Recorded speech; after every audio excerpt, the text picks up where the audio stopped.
ये कहानी एक गांव के हरिजन परिवार की है। उस परिवार में घीसू, उसका बेटा माधव और उसके गर्भवती पुत्र वधु, ये तीन सदस्य थे। घीसू और माधव दोनों अव्वल दर्जे के कामचोर और आलसी थे। जब घर में उन्हें खाने को कुछ ना मिलता तो दोनों दूसरों के खेतों से मटर, आलू या ऊख चोरी करके अपना पेट भरा करते थे। माधव का ब्याह बुधिया से कोई साल भर पहले हुआ था। ब्याह के बाद से वही बेचारी मेहनत मजदूरी करके निकम्मों का पेट पालती थी।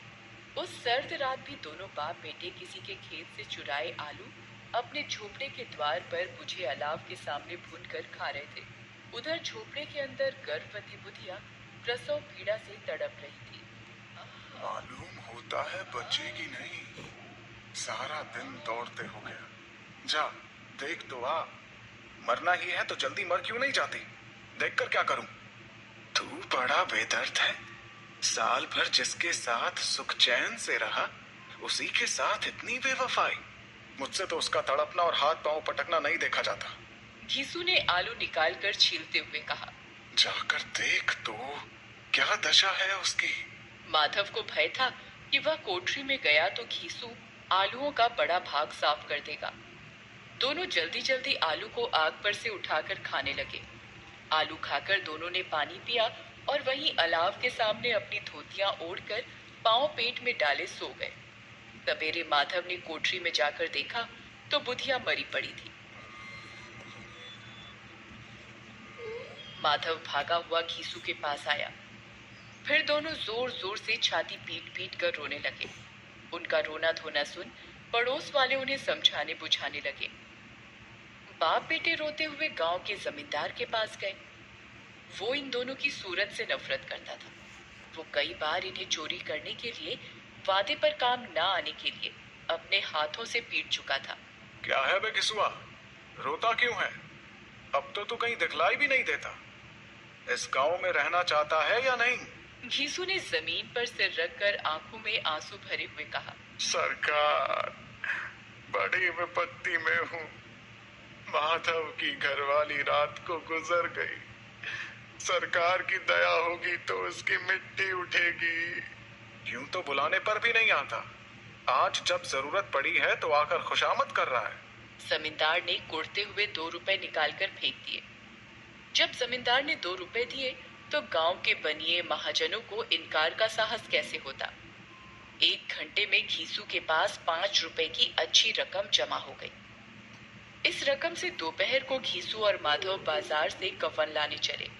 इधर लोग अर्थी के लिए बांस वांस काटने लगे। बाजार में पहुंचकर घीसू बोला, लकड़ी तो उसे जलाने भर को मिल गई है। अब तो चलो कोई हल्का सा कफन ले ले। हाँ और क्या, लाश उठते उठते रात हो जाएगी। रात को कफन कौन देखता है? कैसा बुरा रिवाज है कि जिसे जीते जी तन ढाकने को चीथड़ा भी न मिले, उसे मरने पर नया कफन चाहिए। कफन लाश के साथ चल ही तो जाता है। दोनों बाजार में इधर उधर घूमते रहे।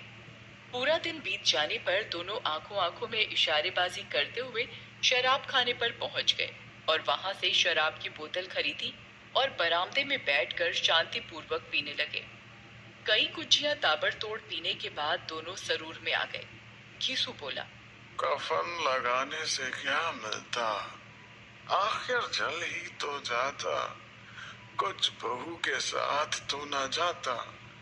बड़े आदमियों के पास धन है, फूके। हमारे पास फूकने को क्या है? लेकिन लोगों को जवाब क्या दोगे? लोग पूछेंगे नहीं कफन कहाँ है?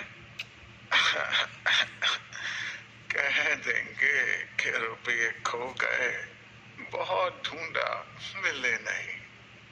लोगों को विश्वास ना आएगा, लेकिन फिर वही रुपये देंगे।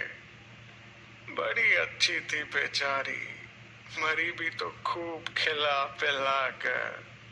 आधी बोतल से ज्यादा उड़ा देने के बाद घीसू ने शराब खाने के सामने ही दुकान से 2 सेर पूड़ियां, चटनी, अचार, कलेजियां मंगवाई। माधव पूरा 1.5 रुपया खर्च करके सामान ले आया। अब सिर्फ थोड़े से पैसे ही बचे थे। दोनों इस वक्त इस शान में बैठे पूड़ियां खा रहे थे। न जवाबदेही का खौफ था न बदनामी की फिक्र। इन सब भावनाओं को उन्होंने बहुत पहले ही जीत लिया था। एक क्षण के बाद माधव के मन में एक शंका जागी। क्यों दादा, हम लोग भी एक ना एक दिन वहां जाएंगे ही। घीसू ने इस भोले भाले सवाल का कुछ उत्तर न दिया। वो परलोक की बातें सोचकर इस आनंद में बाधा न डालना चाहता था। माधव फिर बोला, जो वहां हम लोगों से पूछे कि तुमने हमें कफन क्यों नहीं दिया, तो क्या कहोगे? तू कैसे जानता है कि उसे कफन ना मिलेगा? तू मुझे ऐसा गधा समझता है? उसको कफन मिलेगा और बहुत अच्छा मिलेगा। कौन देगा? रुपये तो तुमने चट कर दिए। वो तो मुझसे पूछेगी, उसकी मांग में तो संदूर मैंने डाला था। कौन देगा? बताते क्यों नहीं? वही लोग देंगे जिन्होंने अब की दिया। हाँ, अब की रुपये हमारे हाथ ना आएंगे। ये दोनों बाप बेटे अब भी मजे ले लेकर चुस्कियां ले रहे थे। दोनों के भरपेट खाने के बाद माधव ने बची हुई पूरियों का पत्तल उठाकर एक भिखारी को दे दिया, जो खड़ा इनकी ओर भूखी आंखों से देख रहा था और इस दान के आनंद का अपने जीवन में पहली बार अनुभव किया।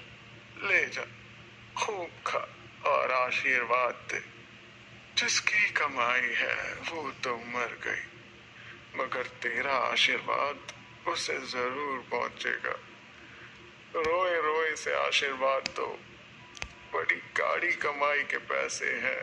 अचानक माधव बोला, मगर दादा, बेचारी ने जिंदगी में बड़ा दुख भोगा, कितना दुख झेल कर मरी।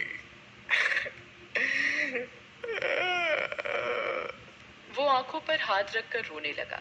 घीसू ने समझाया, क्यों रोता है बेटा? खुश हो कि वो माया जाल से मुक्त हो गई, जंजाल से छूट गई। बड़ी भाग्यवान थी जो इतनी जल्दी मोह माया के बंधन तोड़ दिए। पियक्कड़ों की आंखें उनकी ओर लगी हुई थी और ये दोनों अपने दिल में मस्त नाचते उछलते कूदते नशे में मदमस्त होकर वहीं गिर पड़े। और उधर गांव में बेचारी बुधिया की लाश का अंतिम संस्कार गांव वालों ने जैसे तैसे कर दिया।